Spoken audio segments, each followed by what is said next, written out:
This video is going to look at both Chapter 6 and Chapter 7 of Dr. Jekyll and Mr. Hyde, purely because Chapter 7 is so short. Again, I am going to be using the Signet Classics version of the novel for the page references, but obviously the text in whatever you read will be the same. So if we start with a chapter summary of the remarkable incident of Dr. Lanyon, I've got the idea that no clues have been found about Caro's death.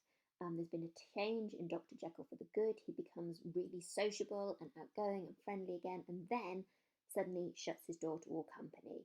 There's a scene with Lanyon, and Utterson writes to Jekyll, find out that Jekyll is not seeing anybody anymore, and he writes of how he's being punished.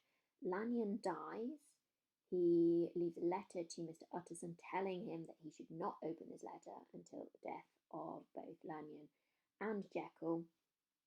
Utterson goes round to visit Jekyll, but repeatedly is not allowed into his house, and Paul, his butler, turns him away. So if we start on page 80, looking at the action, assessment objective 2, the use of language in this first paragraph is of such great importance. If we are thinking about words like disreputable, man's cruelty, callous, violent, vile life, strange associates, hatred, these are words and language that Stevenson is purposely pairing up with Mr. Hyde to give us more repulsion for his character and worry even more about what he is like, where he is, and what Jekyll's association with him is. We also mentioned that Hyde has been an evil influence on Jekyll, but once that influence is taken away, Jekyll becomes renewed in his friendships, he becomes an entertainer, and he is always sort of gregarious, outgoing, and known for being an affable, respectable gentleman. And if we're thinking again about AO3, the context, these are attributes that at the time in Victorian society men would be lauded for. So if you're saying he's always been known for his charities, he was no less distinguished for religion. These are kind of the pillars, the cornerstones of what made 19th century gentleman admired by those around him. We move now over onto page 81. If we are thinking about what has happened to Dr. Lanyon, so we have the mystery and the very lawyerly way it's set out. On the 8th of January, it is a small party. And we also have that he had his death warrant written legibly upon his face. So we've got all the emphasis again on Utterson being trustworthy and rational, but we've also got the foreshadowing of this idea of his death warrant on Lanyon's face. If we're looking at AO2 here, we see the link between physical and mental being really emphasised again through the language. We've got the swift physical decay, and that is paired with the deep-seated terror of the mind. So Stevenson is reiterating the sort of binary between these two things, physical and mental, but actually how they intersect, how important they are in reflecting each other. So in that Hyde is repulsive and disgusting and repellent to look at, and we also get that sense that that is linked to his moral character. So the physicality and the moral and the interior life are all linked together, and we're making this connection again through Stevenson, describing the fear that Lanyon feels with the physical decay that he experiences. When we go down to the end of page 81, if we look at Lanyon talking to Utterson, I have had a shock, he said. I shall never recover. The first sentence that he's speaking there is the use of monosyllabic language, almost that it's simple and straightforward, and he can't use anything complex because what he's saying for him is so straightforward and so shocking and so true that it's expressed in this use of monosyllabic language. And if we're thinking about our assessment objectives, it's a great point to be making for AO2. I shall never recover. I think here his use of the modal verbs. He knows through this use of shall that it is a certainty that he has had such a shock that he can never get better from it. If we turn over to page 82 and we're looking at his I wish to see or hear no more of Dr. Jekyll. So he's totally cutting himself off. I'm quite done with that person. And he describes himself as one to whom I may regard as dead.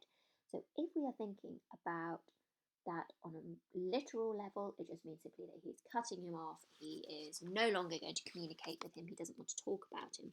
But also, regard as dead, we can see that symbolically, that what Lanyon has found out about Jekyll suggests that what he knows, he views the actual person as Jekyll, the person he knew and admired, as gone, as dead, that what has happened has morally decayed Jekyll to the point that that person that he knew no longer exists. And we can also see it foreshadowing in that Hyde, kills Jekyll, or is what makes the Jekyllness in him dead. If we move down a bit further on page 82, we've got perhaps to come to learn the right and wrong of this. I cannot tell. So the morality is really important here, but Lanyon can't articulate it. And when I get to the end of this chapter, I do want to speak a little bit more about the use of silence and people not being able to speak about what is happening. We've got the word accursed here, which sounds very biblical, very traditional, and it highlights again the importance of morality in the late 19th century, in the Victorian times that Stevenson is portraying. If we move down a little bit further on page 82 on this paragraph, we have got that something is pathetically worded and darkly mysterious. So we have this contrast to the self-assurance that we had previously been expecting, showing the huge sort of volta that's happened in his character. If we go down looking at Jekyll, you must suffer me to go my own dark way. So it's not just that Jekyll is doing something that people are worrying about, that he personally knows is against his moral code, and bringing up again that idea of morality in Stevenson's novel. If we go scooch right down to the end of this page, we've got a really nice use for AO2 of an aphra. I am the chief of sinners, I am the chief of sufferers also. So when you want to be talking about how Jekyll feels about himself, he's recognising that he's broken a moral code, but he also feels that he's already being punished for it. So there is, again, a sense from Stevenson of the importance of morality in this novel. We turn now to page 83. We've got the dark influence of Hyde had been withdrawn, and again here we've got Utterson seeing Hyde as a corrupting influence on Jekyll, but also, interestingly, the use of the adjective dark is both literal and moral, as in he is dragging him into this sort of dark quagmire of evil. Let's carry on down a week afterwards. Dr. Lanyon took to his bed and in something less than a fortnight was dead. And we've got the mystery really ramping up here, in that something almost supernatural is happening, that Lanyon has learned of something so shocking that it has literally killed him. If we carry on down and we think about the letter, it is not to be opened until the death or disappearance of Dr. Henry Jekyll. And again, that sense of mystery. What is Jekyll involved in that these things cannot be known until he is dead? Previously, Utterson seen that Hyde would be the person to benefit from the death of Jekyll, but again we've got this extra layer of mystery being added in. Turning over now to the end of the chapter, to page 84. We've shown the sort of decency of Utterson and how he does not want to think badly of Jekyll. He thought of him kindly, but his thoughts were disquieted and fearful. So we're seeing him almost as our moral compass here. Stevenson is presenting Utterson as rational and morally upright, that although he still cares about his friend, he's very uneasy about what has been happening. We also get the reiteration that he's not being allowed into Jekyll's house. I've highlighted denied admittance because I'm seeing that not just being denied entry into Jekyll's house, into his laboratory, I'm also seeing that he's being denied admittance into Jekyll's confidence. Jekyll won't share with him what is actually happening. And if we look, that Utterson prefers to just speak with Paul and be on the doorstep, surrounded by the air and sounds of the open city, rather than be admitted into that house of voluntary bondage. And we're seeing the city here now in a slightly more benign light. We've seen London before being portrayed by Stevenson as threatening, morally dubious, sort of dark and likely to be causing harm or hiding things. But here we're seeing that actually Utterson would rather be in the open air of this city than he would be in the moral decay of Jekyll's house. If we think about some of the themes within this chapter, we are very much starting to get the supernatural coming through. The disintegration of logic is hugely clear, especially with Lanyon. Like, what has he seen or heard that has made him literally die from the shock and horror of it? And I also want to think about the motif of language breaking down. We've seen before that language sort of fails characters when they try to describe Hyde. But here, language has broken down and sort of lost its meaning for Lanyon.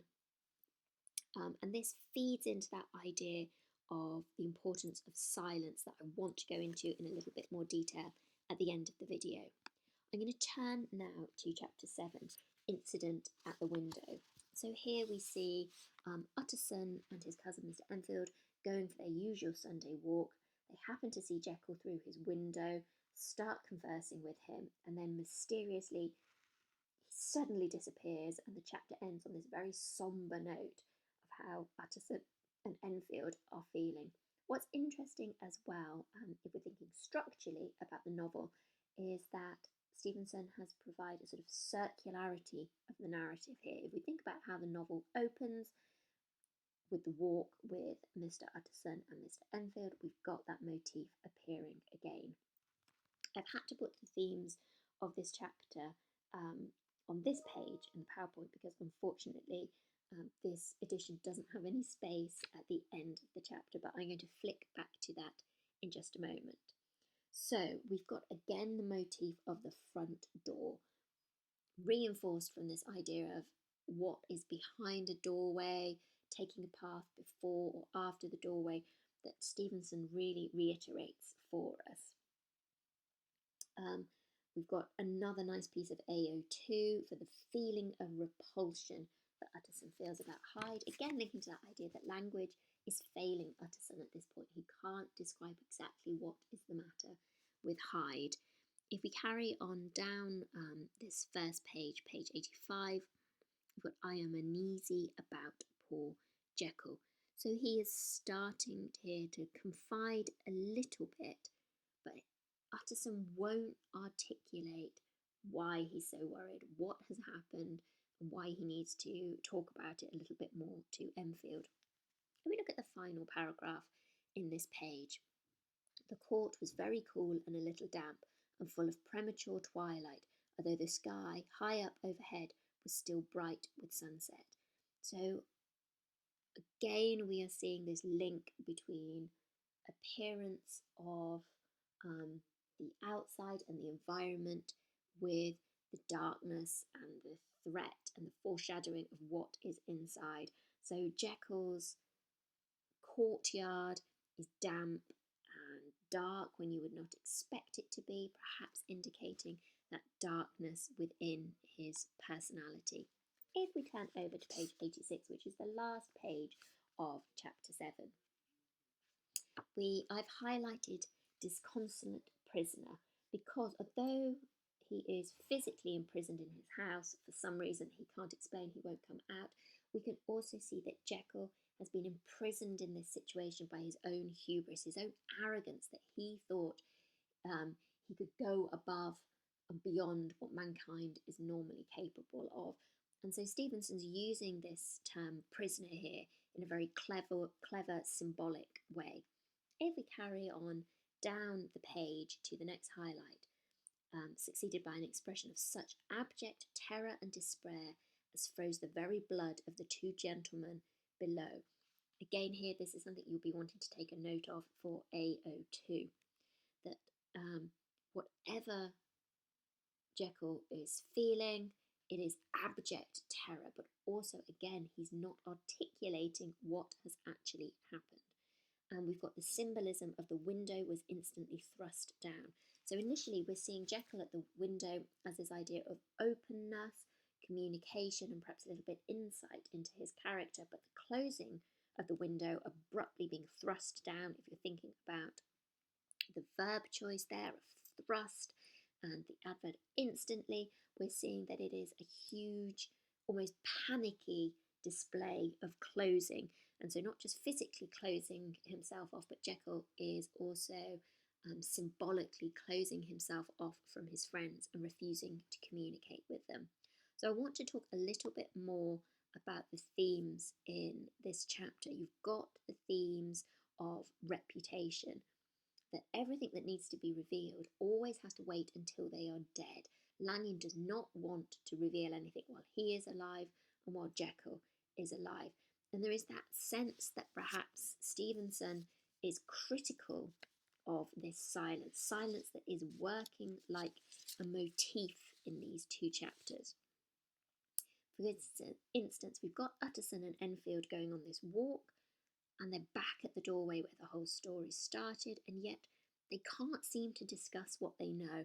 And Utterson doesn't want to confide with anyone beyond that one conversation he had with Mr. Guest, where he compared the two pieces of handwriting. This would be an amazing opportunity for Utterson to talk to his cousin about what he knows, but he won't do it. He's been investigating and yet does not feel comfortable in breaking his silence and sharing those ideas. Now, you could have the idea that Stevenson is showing a situation that goes beyond all logic, and so that words and language have now started to fail, that nobody can talk about what has happened, and that silence is the logical result of the situation becoming absolutely unknowable and unbelievable. Or we could link it to how Stevenson is feeling about society in Victorian times in the late 19th century. We've got this idea that nobody is articulating what is happening, but almost it's because reputation and morality want to hide the moral failings of what is going on. Almost that there's this tendency to hide damage and transgression of moral codes in Victorian society because nobody wants to talk about them and damage reputation. And I think if we are seeing this within context, seeing AO3, Stevenson is definitely making a point about how people are protected by silence. Thank you.